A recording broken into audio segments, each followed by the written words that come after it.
কুতুজ্জুমের এই যে আলমগীর নামের একজন বখাটে প্রতারক,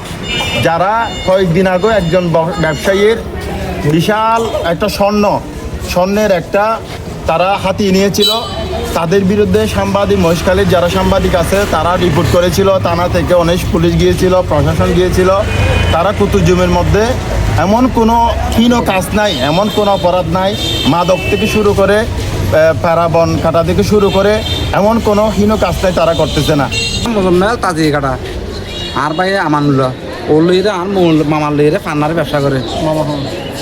মামা তৈয়দ কবির আর হদে 2-3টে বাজে মামা তৈয়দ কবির টিয়া দেওয়া করে 1,60,000 টিয়া উনকাকে দিয়েই আই বদ্দা আর দুনো একা খাত যাবে হতা আছিল তে দুর্মেদে আয় বাবা অনবয়ন করত আয় কা করি কি করি গোড়া কাটার তাই হয়ে আর মোবাই 3টে বাজাচ্ছি 3টে বাজাইনের পর আর ডাস করি 20 মিনিট পরে আর ঘুমে জীবন দে তোর বাইরে মারি ধরিয়ে গাড়ি তো নামা হইলেই হনে বসিমপুরের ফসারি বই বসিমপুরের গাড়াত এবার ডাইরেক্ট গাড়াত তোর বাইরে বেশি মারধর করি গিয়ে মানে এটা তো কি আছে না কইতে পারি মোবাইল টিয়া পুষি বেগ গিলে ফেলে বেশি মার কি তুমি পরে তাড়াতাড়ি আইও আর বসে আদারে ফোন করে দুর্মে তাড়াতাড়ি আই সাইড দে আর ভাই শার্ট গেঞ্জি নাই মারিয়ে লোড়ের মধ্যে ফরাত এই দুটো মানুষে টমটম ভরিয়ে বটল বাজার মধ্যে লইছে রে ফসল ফরাই দিই এখনো বুঝুন তে দুর্মেদে আইয়ে দেখি আর ভাইয়ের অবস্থা ভাই তো কি আছে আর ভাই কিন্তু আসি 1,60,000 আর মামারে দিবে আনার দেখি আর মোবাইল বিষয়টা আলির ওর ভাই নিয়ে এবার জামাইও পার্টনারও একসাথে বুক করি তো ও আজ এই হিসাবে তুমি যাই ওর টিয়া ভাওনা নিয়ে এলাকায় দিয়ে গদি মেজি কিছু আমার টিয়া জমা দিয়ে আছে ও গত পরশু হালি কক্সা জায়গায় হালি গেটিও লইয়ে আসছি একটু ও নানি গেলে আর টিয়ে বিয়ে ব্যাগ দিবার হতা ব্যাগ দিবার লাগে আর কিছুক্ষণ আগে খল দিই মামা অনহরে আহ তো বাজার পাচ্ছি দোয়ানো হতা আয় গিয়ে তলি অন বাজার দিবে হয়ে আয়ের দৌড়ে যে বাজার বসে ও আগে আয়ের অবশ্য যে আর ও কল মোবাইলের মধ্যে গিয়াত আছে দেখি টেকিং হচ্ছে দিব ও আই কল তো আনার পরে প্রায় 10 মিনিট 12 মিনিট পরে আবার কল তো দেওয়া মামা আর মারি সব করে ফেলি হনে হয়তো বসে নম্বরের ফোন হ্যাঁ হয়ে দৌড়ে যে আয়ের দৌড়ে যে টম্বি সুগার একটা লেগে আয় দৌড়ে গেছি দৌড়ে যাই ঘটনা বটল যাই সাইয়ের দেখি দে মানে এদের মানুষ তো মানে রিমে অনর্থক নিরহ মানুষেরা এইভাবে হন ওল হন আইলত মানে টিয়া আনার দিকে হনে কি ওরে বাইদে ভাই কি করছে ইতারারে খবর হয়ে দে টিয়ন লই বেললাই ইতারা মানে দেখাতি করি আর কি মানে আর একটা মোর সুষ্ঠু বিশেষ সাইড দিই আর একটা সুষ্ঠু বিশেষ সাইড দিই আমি 29 এপ্রিল 91 সালে যে ঘূর্ণিঝড় হয়েছিল ওই ঘূর্ণিঝড়ের স্মরণ সভা উপলক্ষে আমি আমার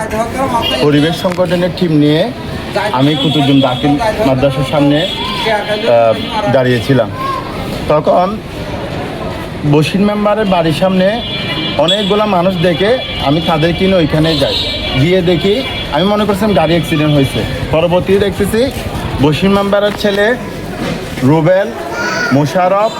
শাহিন সহ আরও বেশ কয়েকজন দেশীয় ধারালো অস্ত্রশস্ত্র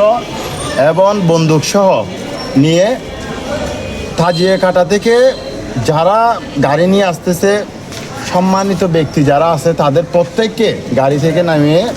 এই পাতারি মারধর করতেছে, যা পাচ্ছে লুটে নিচ্ছে, মোবাইল মানি ব্যাগ টাকা পয়সা যা পাচ্ছে সব লুটে নিচ্ছে। তারপর আমি বেশ কয়েকজনকে আমি তাদের থেকে আলাদা করার চেষ্টা করি। আমাদের এলাকার অনেক মানুষ বলতেছে তোমার জীবনের একটা নিরাপত্তা আছে, তুমি ওইখানে যাইও না। আমাকে করতেছে ওরা দীর্ঘদিন ধরে এলাকার মধ্যে একটা নির্দিষ্ট ক্ষমতাসীন দলের প্রভাব বিস্তার করে ওরা এলাকার মধ্যে লুটতরাজ, মাদকের ব্যবসা, সিন্ডিকেট দখল, ফেরাবর নিধন থেকে শুরু করে এমন কোনো অপকর্মনায় তারা করতেছে না। এটা কুতুজ্জুমের প্রত্যেকটা মানুষ জানে। এখন তো তাদের বইতে তাজিয়ে কাটা কোনো লোকই আসতেছে না, তাজিয়ে কাটা গঠি ভাঙ্গার মানুষ যাদেরকে পাচ্ছে তাদেরকে জিম্মি করে তাদের কাছে যা পাচ্ছে তা হাতিয়ে নিচ্ছে, লুটতরাজ করতেছে এবং তাদেরকে বেধড়ক মারধর করতেছে। আমানুল্লাহ আমান যিনি আছে উনি কুতুজ্জুমের একজন পরিচিত ব্যবসায়ী, উনি মরহুম আনসারুল করিম কোম্পানির জামাতা। উনি আমার সম্পর্কে আমার বোনের হাজব্যান্ড হয়, তালতো বোনের হাজব্যান্ড হয়। তো আমি যখন বলছি যে আপনারা ওনার কি অপরাধ, ওনার সাথে যদি আপনাদের ঘটনা থাকতো তাহলে উনি স্বাভাবিকভাবে কখনো গাড়ি নিয়ে আপনাদের এদিকে আসতো না, কেন আপনারা ওনাদেরকে মারধর করতেছেন? তখন ওনারা বলতেছে যে এখানে তোর বিষয় কি, তোকে আমরা অনেক দিন ধরে করতেছি। আমি যখন দীর্ঘদিন ধরে যে প্যারাবন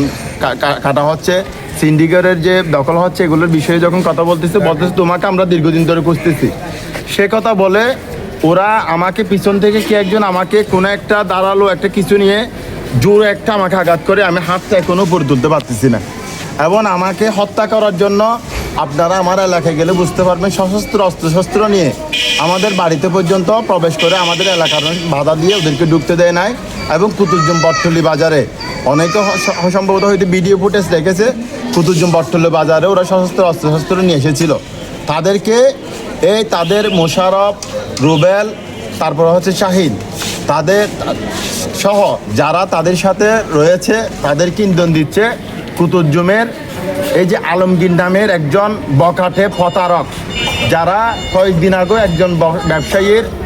বিশাল একটা স্বর্ণের একটা তারা হাতিয়ে নিয়েছিল। তাদের বিরুদ্ধে সাংবাদিক, মহেশখালীর যারা সাংবাদিক আছে তারা রিপোর্ট করেছিল, থানা থেকে অনেক পুলিশ গিয়েছিল, প্রশাসন গিয়েছিল। তারা কুতুবজুমের মধ্যে এমন কোনো হীন কাজ নাই, এমন কোনো অপরাধ নাই, মাদক থেকে শুরু করে